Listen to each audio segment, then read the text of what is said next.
Hello বন্ধুগণ, কেমন আছেন আপনারা সবাই? অনেক দিন আসলে আসা হয় না তো। আমার আজকে ফেভারিট একটা রান্না হচ্ছে, সেটা হচ্ছে খিচুড়ি। আমি এখানে খিচুড়ি বসাই দিচ্ছি। খিচুড়ি আগে চালটা ধুয়ে নিয়ে সুন্দর করে ভাজে নিচ্ছি। আমি মুগ ডালও ভেজে নিচ্ছি। মুগ ডাল আর আতপ চাল দিয়ে সুন্দর করে ভালো মতো করে ভেজে নিয়ে জল দিয়ে দিলাম খিচুড়ির জন্য।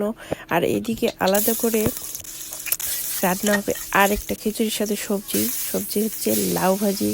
তো আমি এখানে লাউটা দিয়ে দিলাম বসায়, আর ওদিকে মাছ ভিজায় রাখছি। মাছ রান্না করব, রূপচাঁদা মাছ।